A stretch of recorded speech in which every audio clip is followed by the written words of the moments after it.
अज़ीज़ तलबा व तालिबात, अस्सलामु अलैकुम। उम्मीद करती हूँ आप सब खैरियत से होंगे और हमारी ऑनलाइन क्लास में जो भी पढ़ाया जा रहा है वो बहुत ही बेहतरीन तरीके से जो भी मालूमात आपको दी जा रही है, जो भी हर लेसन की समझूती आपको दी जा रही है वो बखूबी आपको समझ में आ रही होगी। और कल हमने गुजराती के पीरियड में पाठ 8 सूरज तो बधे ज सरखो के बारे में मालूमात हासिल की थी। तो हमने देखा था कि इसके लेखक है विनोद भट्ट और ये कृति का साहित्य प्रकार है हास्य निबंध, जो वगैरह वगैरह वगैरह माथी ली गई है। विनोद जशवंतलाल भट्ट जो है उनके बारे में हमने मालूमात हासिल की थी कि किस तरह उन्होंने हास्य साहित्य लिखा है और हास्य के ज़रिए उन्होंने व्यंग्य भी किया है। हमने देखा था कि किस प्रकार ये निबंध में जो सर्वज्ञ भाई नाम के जो किरदार है वो किस प्रकार हर जगह जाकर उसकी सुंदरता नहीं देखते हैं लेकिन वहाँ की खाने पीने की ही बात करते हैं। तो इस तरह के लोगों को जो लेखक है उन्होंने सूरज के उदाहरण के ज़रिए समझाया है कि जिस प्रकार सूरज हर जगह एक जैसा ही होता है, जो ये पाठ का शीर्षक है कि सूरज तो बधेज सरखो, तो सूरज जैसे हर जगह एक जैसा होता है, ऐसा ही सर्वज्ञ भाई नाम के जो किरदार है इनका भी हर जगह एक ही जैसा नज़रिया होता है। वो किसी भी जगह की अलग सुंदरता को नहीं देख पाते हैं लेकिन वहाँ की खाने पीने की ही अहमियत बताते हैं, उसी का मतलब के बात करते रहते हैं। तो हमने ताजमहल के बारे में देखा था कि किस तरह ताजमहल तक जाते हुए भी वो ताजमहल के अंदर नहीं जाते हैं, उन्होंने अभी तक ताजमहल देखा नहीं है। कभी भी वहाँ जाते हैं तो वहाँ के दाढ़ वड़े ही खाते हैं, उसी की तारीफ़ करते हैं और कहते हैं कि 14वीं डिलीवरी में मर गई अपनी पत्नी के पीछे इतना पैसा बर्बाद ही किया है। अगर कोई समझदार व्यक्ति होता तो वो आगरा शहर को खाना खिलाता या उसकी याद में ताजमहल जैसी होटल बनाता। लाखों रुपया खर्च करके उसने बनाई तो एक कब्र ही ना। तो इस प्रकार यहाँ उनके स्वभाव की विचित्रता हमें देखने को मिलती है। तो आज हम इस पाठ में आगे बढ़ते हुए दूसरी जगह का क्या क्या अनुभव होता है और वहाँ की क्या खाने पीने की बात वो करते हैं उसके बारे में मालूमात हासिल करेंगे। सर्वज्ञ भाई माथेरान जवा जेवू खरू, ये जो लेखक है अब ये दूसरी जगह का पूछ रहे हैं। ताजमहल का तो हो गया, अब बोलते हैं कि माथेरान जवा जेवू खरू।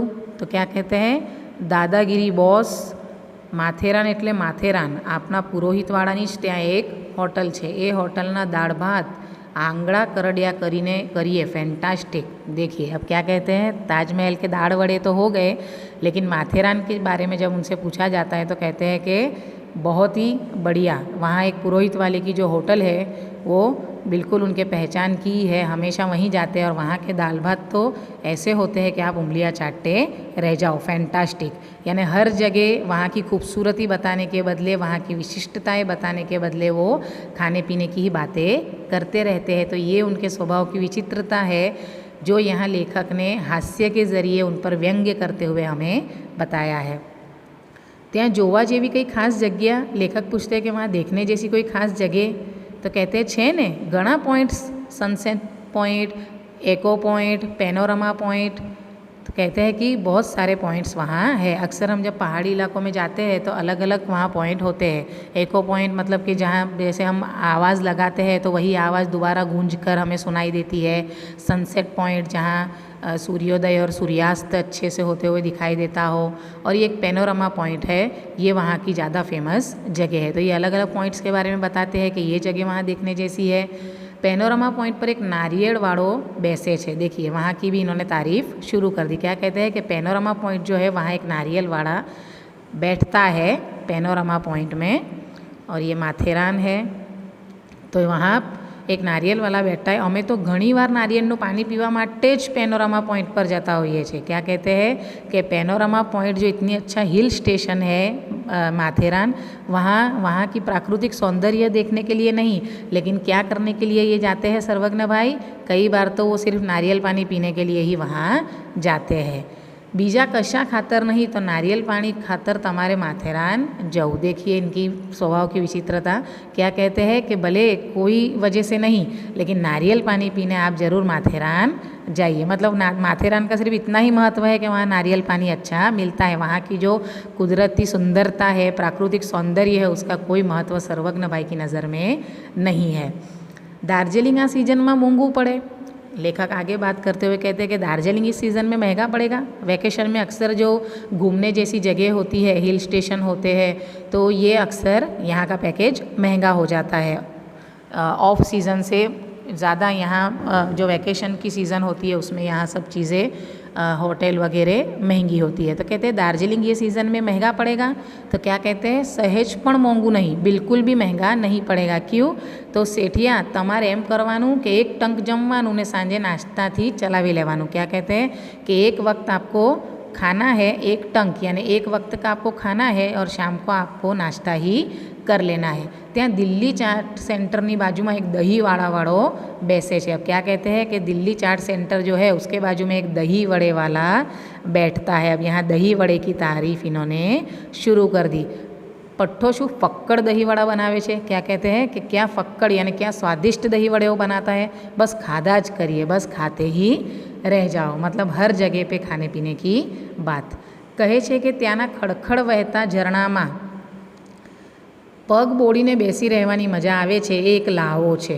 क्या कहते हैं कि ये जो दार्जिलिंग है, यहाँ जो झरने बहते हैं तो वहाँ पानी में पैर डालकर बैठे रहने की जो मज़ा है वो सच में एक लावो छे। मतलब एक बहुत अच्छा एक मौका है जिसको हमें गंवाना नहीं चाहिए।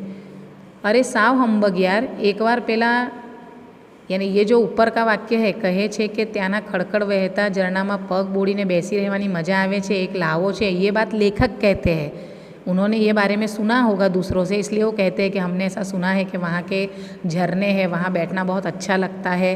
तो इस पर सर्वज्ञ भाई क्या कहते हैं, अरे साव हम्बग यार, बिल्कुल बेकार। एक बार पहला उल्लूना पट्ठा जगदीशिया साथे झरणामां पग बोड़ीने बेसी रह्या, एमां तो साली होटल बंद थई गई ने फ्रूटनी दाल ढोकड़ी गुमावी पड़ी। क्या कहते हैं कि यही चीज़ का मौका लावा उठाने के लिए हम वो उल्लू के पट्टे जगदीशिया करके जो होगा एक उनका मित्र, उसके साथ झरने में पैर डुबा के बैठे रहे और उसमें जो होटल है वो बंद हो गई और फ्रूट की दाल ढोकड़ी एक खाने की वानगी है वो उन्हें गंवानी पड़ी, खाने को नहीं मिली। इस चीज़ का अफसोस उन्हें है, लेकिन जो झरने में पैर डुबा के बैठने की जो मज़ा है उसकी कोई अहमियत उनकी नज़र में नहीं है। त्यारथी प्रतिज्ञा करी नाखी के, प्रतिज्ञा यानी कि तब से कसम खाली के खाधा वगर होटलनी बहार पग न मूको, के खाए बिना होटल के बाहर पैर नहीं रखना है। હવે તો आतंकवादियों ने कारण साली कश्मीर में ही गर्मी पड़े છે। क्या कहते हैं कि अब तो आतंकवादियों की वजह से जो कश्मीर है वहाँ भी गर्मी पड़ने लगी है। बाकी देखा जाए तो सबसे अच्छी और कुदरती सौंदर्यता जहाँ है वो कश्मीर में है, लेकिन आतंकवादियों की वजह से कश्मीर में भी अब घूमने जाना मुनासिब नहीं है। तो महाबलेश्वर केम रहे, क्या कहते हैं कि महाबलेश्वर कैसा रहेगा, तो अरे डोंट मिस इट बाबा, कहते हैं कि इसे मिस मत करना। महाबलेश्वर सच में बहुत अच्छी जगह है, लेकिन क्या कहते हैं पण महाबलेश्वर जाऊँ तो कोई ट्रैवल टूर में जाऊँ। क्या कहते हैं कि अगर महाबलेश्वर जाना हो तो कोई ट्रैवल टूर में ही जाना। क्यों? क्योंकि वो हर फैसिलिटी हमें पूरी करते हैं। साली पछी कोई झंझट ज नहीं, फिर कोई प्रॉब्लम ही नहीं होगी। 2 टाइम खावानू ने 3 टाइम चा नाश्तो। देखो खाने की बात फिर शुरू कर दी कि 2 वक्त का खाना और 3 वक्त का नाश्ता। और नाश्ते में वो क्या क्या देते हैं, पहले तो कहते हैं कि प्रहलाद ट्रैवल्स में ही आपको जाना है। ये लोग बहुत अच्छा नाश्ता देते हैं। તમે કહો એ નાસ્તો આપે, બટાટા પૌવા આપે, यानी आप जो कहोगे वो, सेव खमणी, ब्रेडना भजिया, जे मांगो ते नाश्तो तैयार। यानी आपकी फरमाइश के हिसाब से ये प्रहलाद ट्रैवल्स वाले आपको नाश्ता देते हैं। 2 वक्त का खाना, 3 वक्त का नाश्ता, और उसमें भी नाश्ते में बटाके पौवे, सेव खमणी और ब्रेड के भजिए। इसलिए कहते हैं कि डोंट मिस इट, यानी महाबलेश्वर को मिस मत करना, लेकिन अगर जाओ तो टूर ट्रैवल्स में ही जाना। और कौन से ट्रैवल में? प्रहलाद ट्रैवल्स में ही जाने पर वज़न देते हैं। कहते हैं कि उसी टूर में आप जाइएगा तो कोई झंझट नहीं रहेगी। वहेली सवारे 3:45 वागे महाबलेश्वर में सूर्योदय गांडा करी मूके वो हो, ये बात खरी। लेखक अपनी बात आगे बढ़ाते हुए वहाँ की विशिष्टता बताते हुए क्या कहते हैं कि सुबह के 3:45 बजे महाबलेश्वर में जो सूर्योदय यानी कि जो सूरज निकलता है तो वो देखने के लिए मतलब कि लोग पागल हो जाते हैं और उसकी सौंदर्यता देखते ही बनती है। ये बात सच्ची है? तो क्या कहते हैं सर्वज्ञ भाई, पण एवा गांडपणમાં न पड़વું। देखिए यहाँ जो सूर्योदय आपको मतलब जैसे सापुतारा है, महाबलेश्वर है, ऐसे जो हिल स्टेशन है वहाँ आपको सूर्योदय और सूर्यास्त का नज़ारा बहुत ही खूबसूरत तरीके से देखने को मिलता है। यहाँ क्या कहते हैं सर्वज्ञ भाई, पण आवा गांडपणમાં न पड़વું मारा भाई। क्या कहते हैं कि ऐसे पागलपन में आप पड़ना मत। सूरज तो नवरो छे ते वहेलो जागी जाए। क्या कहते हैं कि सूरज तो नवरो छे, नवरो मतलब कि बिना काम का है, उसके पास कुछ काम नहीं है, आप वो तो जल्दी उठ जाता है। एने माटे थईने आपने शा माटे उजागरो बैठवो? सूरज के लिए हमें क्यों उजागरा करना है? सूरज तो बधे सरखो, वो तो हर जगह एक जैसा है, एक जैसा ही सूर्योदय होगा, एक जैसा ही सूर्यास्त होगा, उसमें कोई नवी बात नहीं है कि महाबलेश्वर में अलग दिखेगा और हमारे शहर में अलग दिखेगा। वो तो हम यहाँ भी देख सकते हैं। ये उनकी मतलब कि उनका दृष्टिकोण है, उनका नज़रिया है जो बिल्कुल भी यहाँ हास्य भी उत्पन्न करता है और उसके साथ लेखक व्यंग्य भी करते हैं। माटे एवी बबाल में पड़વું नहीं, इसलिए ऐसी बबाल में पड़ने की ज़रूरत नहीं है। पण वेकेशन में महाबलेश्वर हाट मारी बहु पड़शे। क्या कहते हैं, लेकिन महाबलेश्वर वेकेशन में बहुत मुश्किल पड़ेगी। एना करता सस्तु भाड़ू ने सिद्धपुरनी यात्रा जेवुं करवुं होय तो आबू उपड़ी जाओ। इससे अच्छा तो अगर कम पैसों में सस्ते में किराया और अच्छी जगह जाने जैसा हो तो आबू भी एक अच्छा हिल स्टेशन है। कहता हो तो रमेश दाणी पासे चिट्ठी लखावी दऊँ, उनके एक पहचान के उनके पास चिट्ठी लिखवा दूँ, एक ब्लॉक काढ़ी आपशे। रांधवाना वासणों पण मळे, अगर हमें वहाँ जाकर मतलब हमारा खाना खुद बनाना हो तो उसके लिए वो बर्तन भी मतलब कि हमें देते हैं। एक बार रांधवानुं ने 2 वक्त खावानुं, एक वक्त का पका कर 2 टाइम खाना है। बीजी कोई झंझट ज नहीं, खाईने सांज सुधी घोरिया करवुं यानी सोते रहना है। सांजे नखीलेक पर चक्कर लगावाना, नखीलेक तालाव करके है वहाँ चक्कर लगा लेना है। नखीलेकनी त्रास में एक रबड़ी वाड़ो बैसे छे। देखिए आइए अब उनके विचित्र स्वभाव की जो विशिष्टता है उस पर वो आ गए। कहते हैं कि वहाँ एक रबड़ी वाला बैठता है, तेने त्यांथी 250-300 ग्राम रबड़ी लईने झपटी जवानी। क्या कहते हैं, 250-300 ग्राम रबड़ी लेकर खा जाना है। पण आबू में सारी एक तकलीफ रहवानी, तमने अर्धु अमदावाद त्यां जोवा मळशे। आबू में क्या कहते हैं, आपको आधा अमदावाद देखने को मिलेगा। अमदावाद में जे लोगोने टाळवा अपने पोतानी गली में छुपाई जवा मथीए ए बधा त्यां सामे भटकावाना। अमदावाद की छोटी छोटी जो पोड़, छोटी छोटी जो गलियाँ होती है तो कहते हैं कि किसी को टालना हो, जैसे किसी से हमें नहीं मिलना हो और उससे हम गलियों में छुप जाते हैं, ऐसे ही लोग वहाँ जो ये आबू है वहाँ हमारे सामने आ जाते हैं। त्याना पाछा रस्ता है थोड़ा पહોळा एटले भागीने क्या भराय। अमदावाद में तो हम छोटी सी गलियों में सामने वाले को देखकर छुप जाते हैं कि इससे हमें मुलाकात नहीं करनी है, लेकिन आबू में तो उससे रस्ते ज़्यादा पહોळे और खुला इलाका है तो वहाँ तो हम भाग के जा भी कहाँ सकते हैं। ए वखते सालू एम थाय कि आटला पैसा खर्चीने आबू आव्या ए करता अमदावाद में ज रह्या होत तो सारूं थात। क्या कहते हैं, जब ऐसे नहीं अनचाहे लोगों के साथ मुलाकात करनी पड़ती है, बातें करनी पड़ती है, तब हमें लगता है कि हमें यहाँ आना ही नहीं चाहिए था। इससे अच्छा तो हम अमदावाद में ही रहते तो अच्छा होता। आइडिया खोटो नहीं। अंत में लेखक भी परेशान होकर क्या कहते हैं कि ये आइडिया गलत नहीं है। थाय छे कि आ वखते क्यांय जવું नहीं, ऐसा मन करता है कि अब इस साल कहीं नहीं जाना है। सांजे 6 वागे धाबा में जो हमारा घर का टेरेस होता है, धाबा पर पानी छाटीने ठंडक में पथारी करी लेटी जाऊँ। टेरेस पर पानी छाट कर ठंडक में मतलब कि वहीं आराम करना है। अमदावादनी सांज आमे ठंडकवाड़ी होय छे।